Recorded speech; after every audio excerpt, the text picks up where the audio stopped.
الشيطان ملوش وش واحد. أوقات بيلبس بدلة شيك وبيحط برفان غالي، وبيتكلم بكلمات منمقة تخليك تثق فيه وتقول له يا سعادة البيت. في الخمسينات وفي قلب حي روض الفرج العريق كان في شيطان ماشي وسط الناس وبيصلي معاهم وبياكل معاهم، والكل بيحلف بأدبه. بس اللي ما كانش حد يعرفه إن الراجل ده كان بيجر وراه سلسلة من الجثث وقصص لو اتحكت هتشيب الولدان. النهاردة احنا مش بنحكي قصة حدوتة خيالية، احنا بنفتح ملفات سفاح روض الفرج الحقيقية. الراجل اللي خلى القاهرة ما تنامش من الرعب لسنين طويلة. هات قهوتك واقفل باب اوضتك وتعالى ننزع القناع عن وش الشيطان في دهاليز جديد من دهاليزنا. ركز معايا علشان اللي هتعرفه النهاردة ما ذكرتوش افلام السينما. لكن قبل ما نبدأ في الفيديو، يا ريت تصلي على النبي عليه أفضل الصلاة والسلام وتدعي لإخواتنا في غزة وفلسطين بالفرج القريب إن شاء الله. وعندي تعقيب صغير، يعني أنا بصراحة بستغربه الناس اللي بتقعد تقول اشتركوا في القناة وفعلوا زر الجرس وي وي وي. الموضوع ده بقى قديم يا جماعة. فهو المشاهد لو شاف إن أنت تستاهل الكلام ده هو هيعمل من غير ما يقولك. هو زمان المشاهد ما كانش يعرف إن في حاجة اسمها اشتراك، دلوقتي المشاهد بقى فاهم. فيا ريت كلنا نشترك في القناة ونفعل زر الجرس عشان يوصلنا كل الفيديوهات الجديدة. ونبدأ في الفيديو على طول. مصر في الخمسينات كانت عالم تاني، هدوء ورقي وناس طيبة. لكن فجأة الهدوء ده اتكسر، بلاغات اختفاء بدأت تزيد بشكل يجنن العقل. شباب زي الورد وستات بيوت وحتى تجار كبار بيخرجوا من بيوتهم من هنا وللأسف ما بيرجعوش. زي ما يكون كده الأرض انشقت وبلعتهم. البوليس وقتها كان بيتعامل مع كل حالة لوحدها.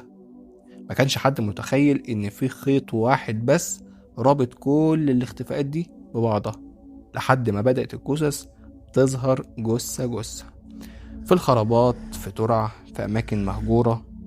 بس الحاجة الوحيدة المشتركة هي كلمة مفيش. مفيش إيه؟ أقولك مفيش خناقة، مفيش سرقة، مفيش أي حاجة واضحة في البداية. كأن الموت بيخطفهم في صمت وبيرميهم في الأماكن اللي احنا قلناها من شوية. خلونا نتعرف عن بطل قصتنا النهاردة، وهو محمود. راجل مظهره يوحي بالثقة ولبق في الكلام، وعنده قدرة غريبة انه يقنعك بأي حاجة ممكن تتخيلها وممكن ما تتخيلهاش. محمود ما كانش مجرم سوابق باين عليه الإجراء، لا، ده كان سفاح مثقف. تقول لي مثقف؟ انت جاي تهزر؟ اقول لك لا، مش جاي اهزر، لكن احب اقول لك ان هو كان بيختار ضحاياه بعناية شديدة. يدرس ظروفهم ويعرف نقط ضعفهم وبعدين يدخلهم من باب المصلحة. تقول لي باب المصلحة ازاي؟ مش فاهم. اقول لك انه كان بيفرش لهم الارض ذهب ويقول لهم انا عندي لكم شغلانة هتخليكم فوق الريح، او صفقة كده تجارية ما بتخسرش ابدا. والمشاهد يا عيني بيمشي وراه وهو مطمن، ما يعرفش انه ماشي بايده رايح يقتل نفسه. محمود كان بيستدرجهم لأماكن بعيدة، وهناك كان بيبدأ طقوسه المرعبة. ما كانش بيقتل بس، ده كان بيتلذذ بلحظة الغدر. لحظة ما الضحية تبصله بذهول وتقول له ليه يا محمود كده؟ احنا اخوات يا اخي. وهو يرد ببرود القتلة المحترفين. زي ما بنقول في مصر، يا واخد القوت يا ناوي على الموت. محمود فضل يقتل ويختفي، يقتل ويختفي، وناس مرعوبة، لحد ما الصدفة لعبت دورها. في ليلة غبر على محمود. كان محمود ماشي وشايل في ايده شنطة سفر كبيرة وتقيلة. لفتت نظر مخبر كان واقف في المنطقة. المخبر حسه قلقان كده وماشي عرقه مرقه مش مظبوط، رغم ان الجو وقتها كان برد.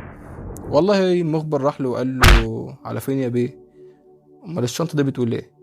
محمود حاول يداري وشه ويقول والله دي الشنطة دي، والله الشنطة دي يعني انت عاوز ايه يا شويش بتقول؟ قال له الشنطة دي فيها ايه؟ فمحمود ده قال له والله الشنطة دي فيها هدوم يا شاويش وانا راح اوديها لمحل مكواجي. بس المخبر هنا قلبه ما كانش مطمن، وصمم انه يفتح الشنطة دي. وهنا كانت الكارثة.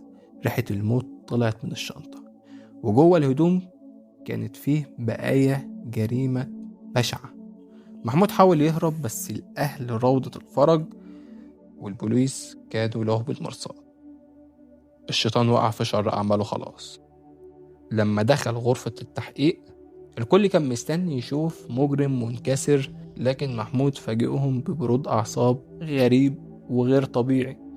قعد يحكي بالتفصيل الممل ازاي قتل كل واحد فيهم، وكان بيفتخر بذكائه وانه ازاي كان قادر يهرب من البوليس الشهور دي كلها. مصر كلها كانت بتتابع التحقيقات دي في الجرايد. الناس كانت مذهولة ازاي واحد بالشياكة دي يكون جواه السواد ده كله. التحقيقات كشفت انه قتل اكتر من 15 شخص او اكتر حسب الروايات، وكلهم باسلوب الغدر والخيانة. القصة ما كانتش مجرد قصة قتيل وقاتل، دي كانت دراسة في سيكولوجية الشر. سفاح روض الفرج اتمسك واتعدم، وقصته بقت عبرة لكل زمان ومكان. العبرة هنا يا جماعة إننا لازم نفتح عيوننا كويس، ومش كل اللي بيضحك في وشنا يبقى ملاك، ومش كل اللي لابس بدلة شيك البدلة دي وراها إنسان محترم. الدهليز لسه مليانة قصص، والماضي لسه مخبي أسرار لو عرفتوها مش هتعرفوا تناموا. سؤالي لكم النهاردة، تفتكروا في زماننا ده في سفاحين شيك زي محمود عايشين وسطنا واحنا مش عارفين؟ اكتبوا لي رأيكم في التعليقات، واحكوا لي لو سمعتوا عن قصص مشابهة من أجدادكم. ولو عجبتكم الحكاية الطويلة دي اللي هي بالمناسبة صغيرة، ادعموا دهاليز بلايك وشير واشتركوا لو لسه جديد معانا، عشان الحلقات الجاية تقيلة جدا. أشوفكم في دهاليز جديد. سلام.